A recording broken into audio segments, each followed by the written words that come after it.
ইফটিজারদের হেনস্থার শিকার হয়ে এবং ইফটিজারদের গাড়ির ধাক্কায় গাড়ি উল্টেই প্রাণ যায় চন্দননগরের নাড়ুয়ার বাসিন্দা তথা ইভেন্ট ম্যানেজমেন্টের কর্ণধার সুতন্দা চট্টোপাধ্যায়ের এমনই দাবি করেছেন তার পরিবার এবং তার গাড়িতে থাকা তার সহকর্মীরা। যদিও সেই দাবিকে নস্যাৎ করে দিয়ে আসানসোল দুর্গাপুর পুলিশ কমিশনারেটের পুলিশ কমিশনার সুনীল চৌধুরীর দাবি, তারা লিখিত কোনো অভিযোগ সেভাবে করেনি।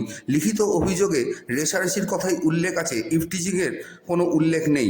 তবে সিসিটিভির ফুটেজ থেকে তারা যেটা পেয়েছেন সেখানে ইফটিজিংয়ের কোনো বিষয় তারা চোখে পড়েনি। তারা যেটা দেখেছেন দুটি গাড়ির মধ্যে রেষারেষি হচ্ছে এবং মৃত সুতন্দ্রার গাড়ি ওই ইফটিজারদের গাড়ির অভিযুক্ত ইফটিজারদের গাড়ির পিছনেই ছিল। ফলে এটা রেষারেষির ঘটনাই বলে তার দাবি।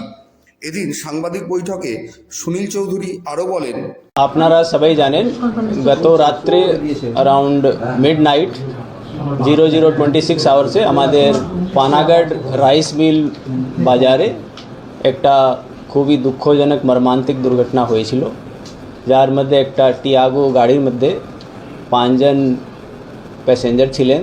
তার মধ্যে একজন তরুণী সুতন্দ্রা চ্যাটার্জি, ওনার এজ হচ্ছে 26 ইয়ার্স, উনি মারা গেছেন এবং 2 জন ইনজার্ড হয়েছিলেন, যাদেরকে পুলিশ সঙ্গে সঙ্গে অ্যাটেন্ড করে হসপিটালে পাঠিয়েছিল এবং ওরা সুস্থ আছে।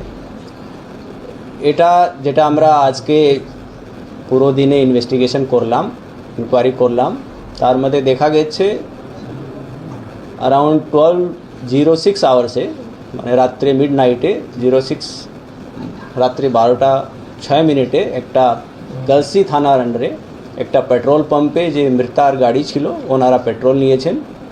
তারপরে ওরা হাইওয়ের উপরে ন্যাশনাল NH2-তে উঠেছেন এবং ওনার গয়া যাওয়ার কথা ছিল।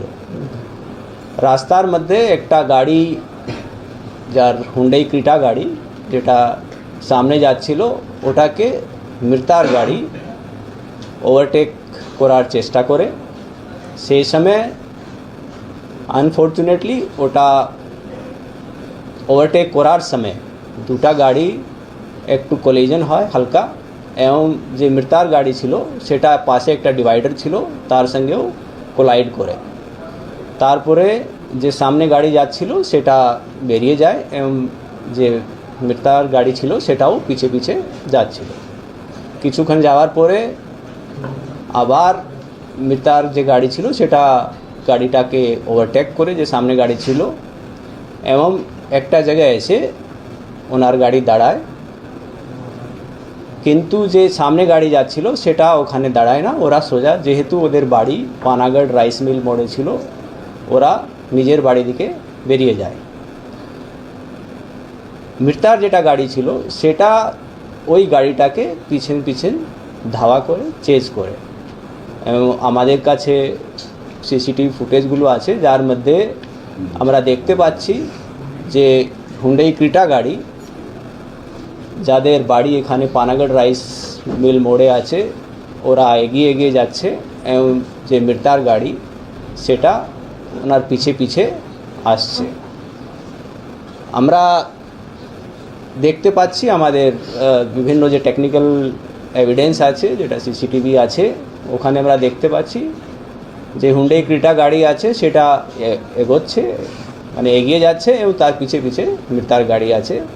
এবং পানাগড় রাইস মিল মোড়ে এসে ওই গাড়িটা যখন একটা গলির মধ্যে এন্টার করে যায় ক্রিটা গাড়ি, এবং মৃতার গাড়ি ওর পিছে পিছে এন্টার করতে পারেনি এবং ওখানে সামনে একটা পয়েন্টে গিয়ে পাল্টি খেয়ে যায় এবং ইনসিডেন্টটা হয়, যার মধ্যে তরুণী মারা যান।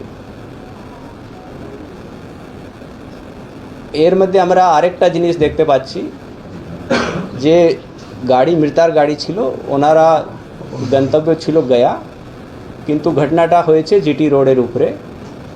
NH2-কে ওরা যে সামনে গাড়ি যাচ্ছিল তার পিছে পিছে আসার জন্য ওরা জিটি রোড উপরে চলে আসে। তো এটা আমরা এখানে দেখতে পাচ্ছি, ওরা যদি গয়া যাওয়ার কথা ছিল তো ওরা NH2 দিয়েও যেতে পারতো। তো এখানে আমরা ড্রাইভারকে এবং যে মৃতার সঙ্গে আরও প্যাসেঞ্জার ছিল তাদেরকে জিজ্ঞাসাবাদ করেছি এবং যে ওনারা লিখিত কমপ্লেন্ট দিয়েছেন তার মধ্যেও বেসিক্যালি যে দুটা গাড়ির মধ্যে রস্সাকসির কথাও বলা আছে। আমরা আজকে সকাল থেকে এখানে দেখলাম বিভিন্ন চ্যানেলে বিভিন্ন মিডিয়াতে একটা মোটিভেটেড একটা ক্যাম্পেইন চলছে।